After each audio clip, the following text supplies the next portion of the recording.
vem ela.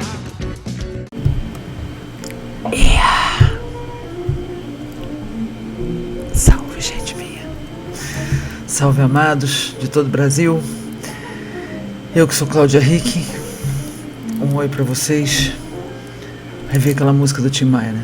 Paixão antiga sempre mexe com a gente. Vem lembrar Carla Motti. Carla Motti Ancona Lopes, uma psicanalista muito amada, muito preciosa, que dizia: é o primeiro amor, né? A mãe é o seu primeiro amor, né? O nosso primeiro amor. Na forma como a gente chega, por meio e através dela, inclusive do corpo dela, né? E na forma em que a gente é acolhido e recebido na primeira infância e ao longo da vida. E aí quando então alguém me pediu para gravar um vídeo, você pode falar sobre mães narcisistas? Eu posso, e acho bastante importante que a gente faça uma distinção clara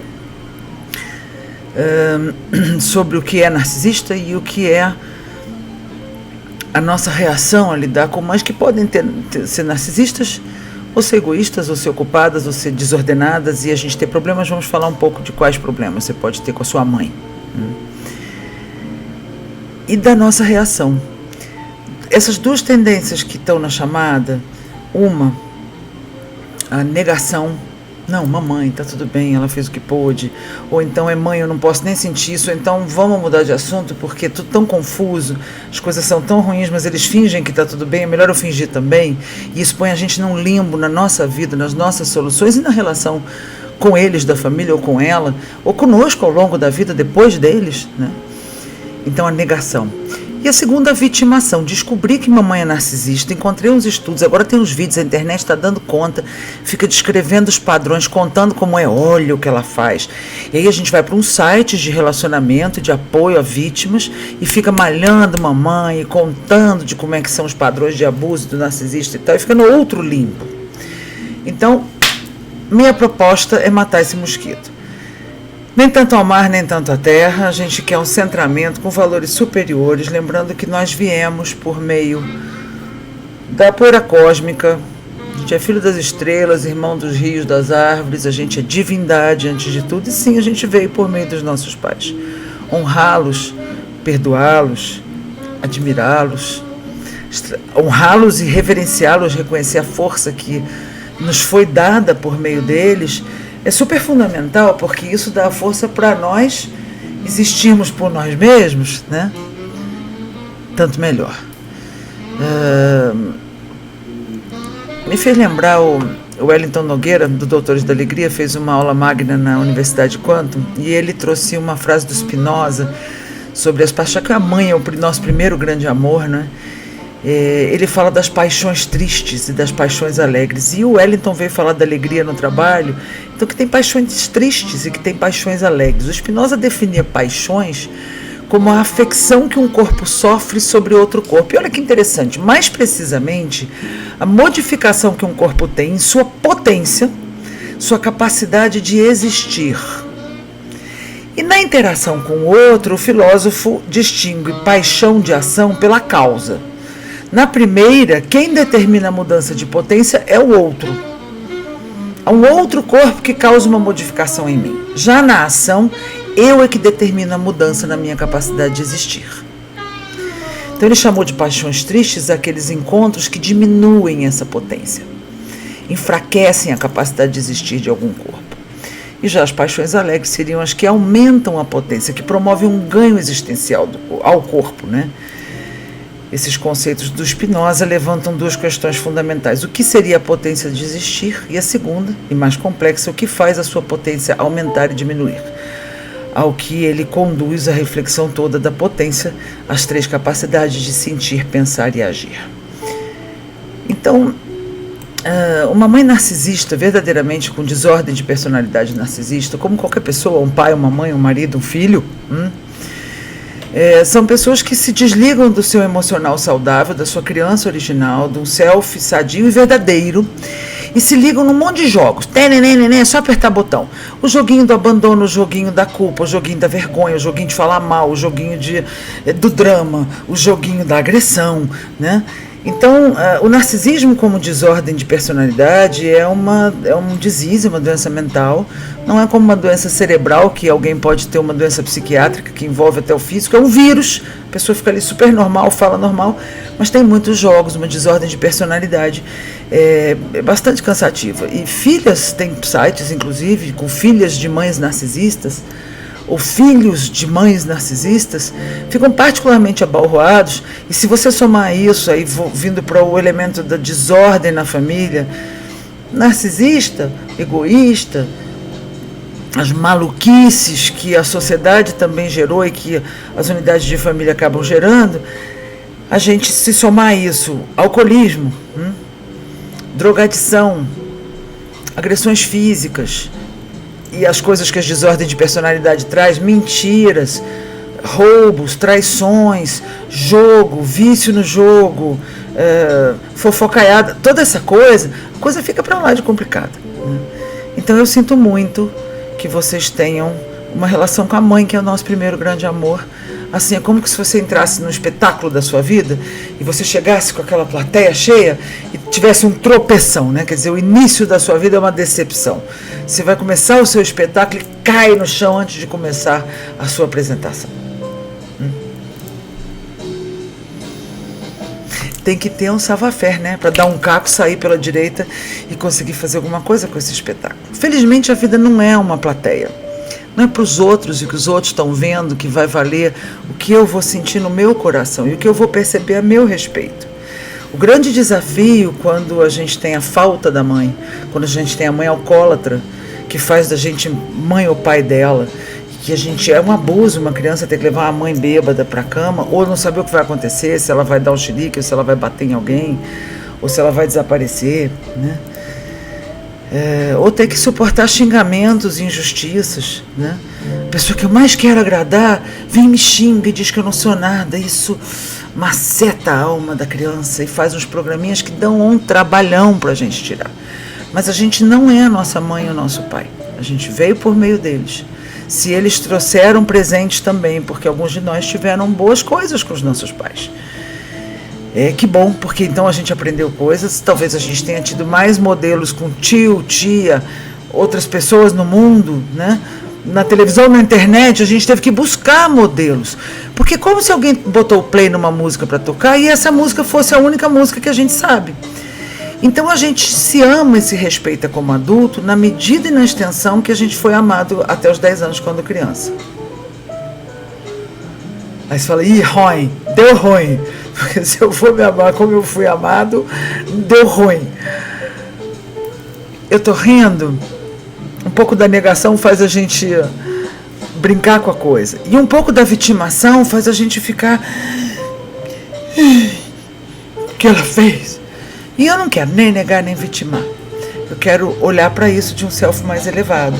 Call a spider, spider. Chamar uma aranha de aranha. E ver que não foi bacana esse egoísmo, que não foi bacana esse problemito. E que essa pessoa é uma pessoa pequena, como uma criança que não foi amada.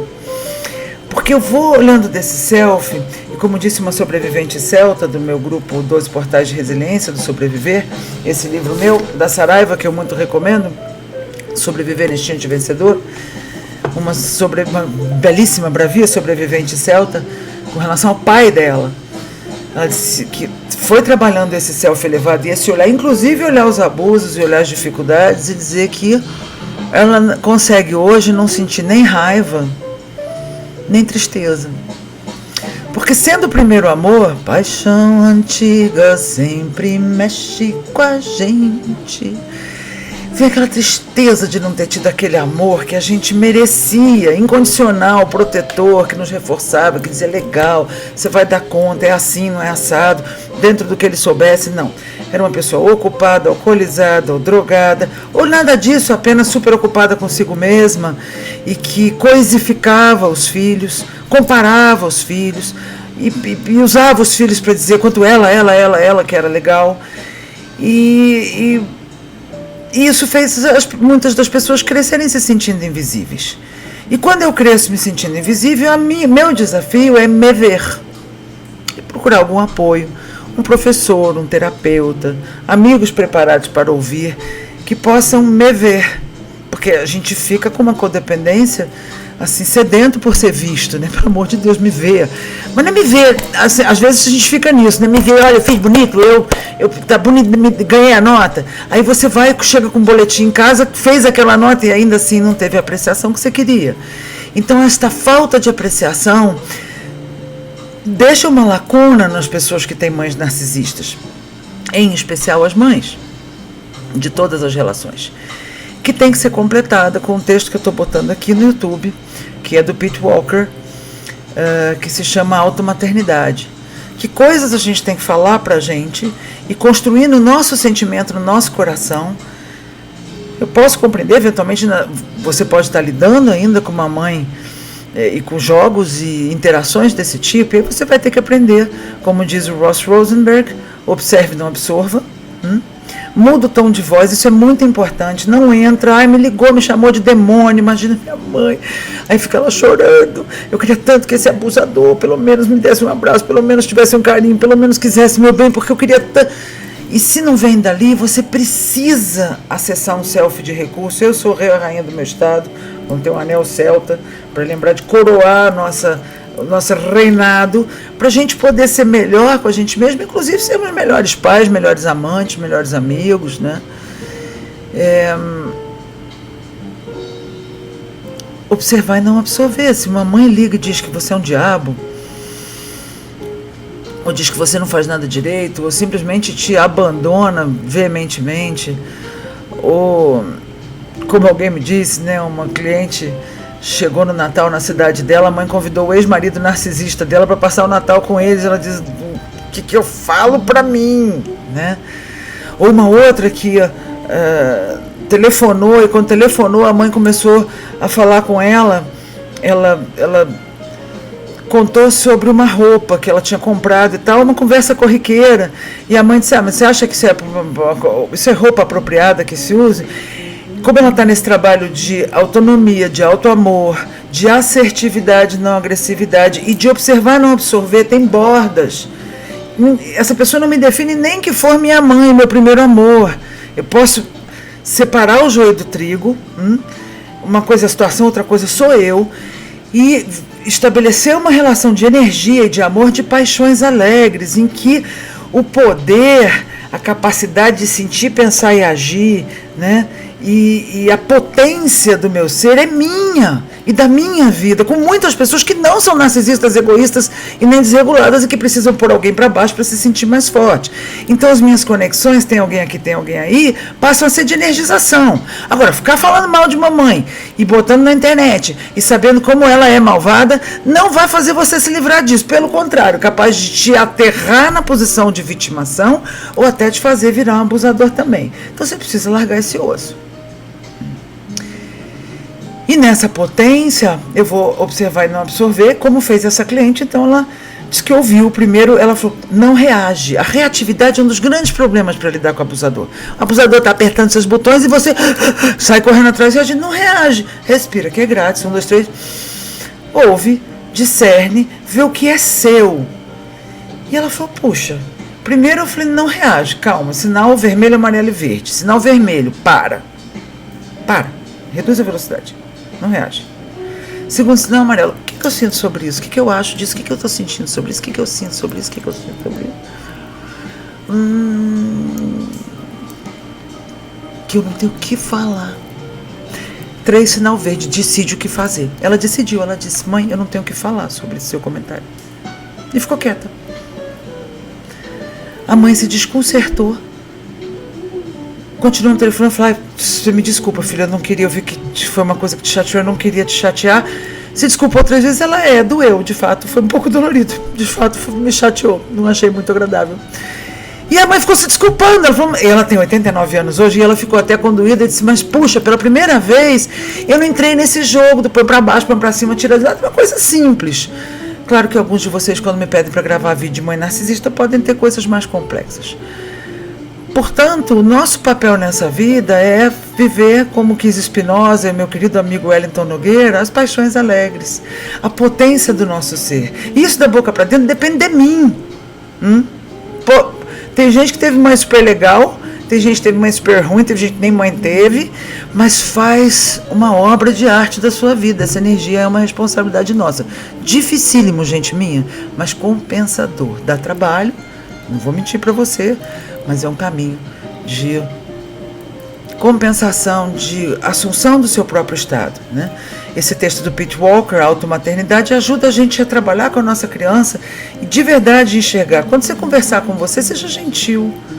Porque a sua criança divina, aquela fagulha que veio de você, que nunca começou e nunca vai acabar, que está aí, está ouvindo, né? Então ter carinho com você, dizer coisas carinhosas para você é muito importante. Procurar com essa sua mãe observar, não absorver, né? Pôr limites. Se for possível, manter um relacionamento patrocinado à distância, a média distância, que bom se não for e tiver que entrar à distância, às vezes faz parte, mas essa mudança interna é muito importante, porque igual essa relação e essa dinâmica de mamãe malvada, você com certeza já viveu mais 10, com o namorado, com o parceiro de trabalho, no próprio seio da família, porque você aprende esse script e fica nele.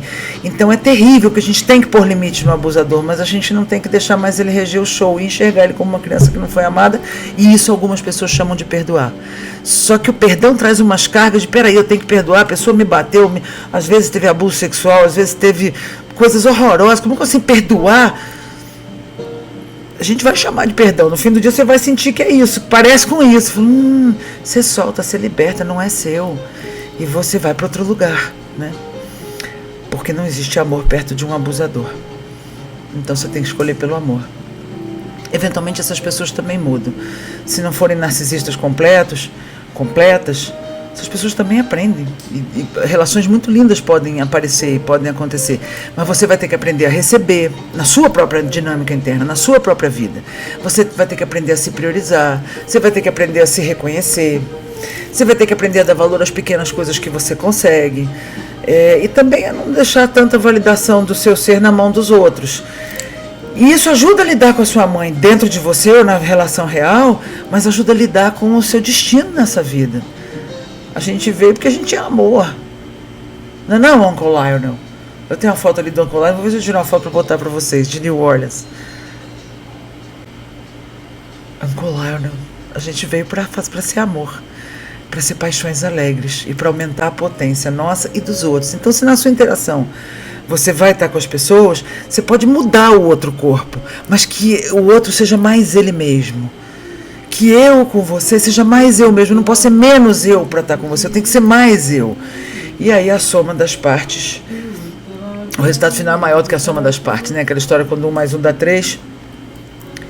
Não se deixe reger pela vitimação de mães malvadas.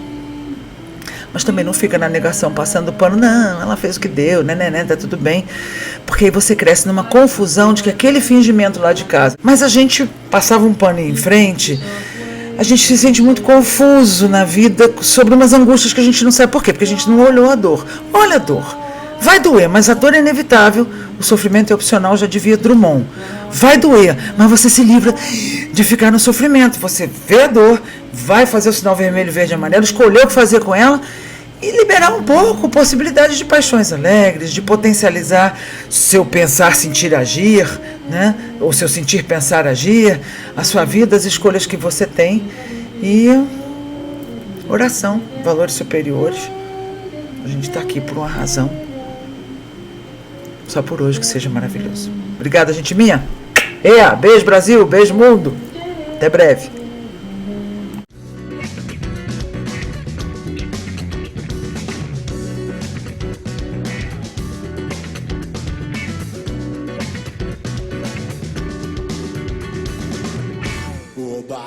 Lá vem ela.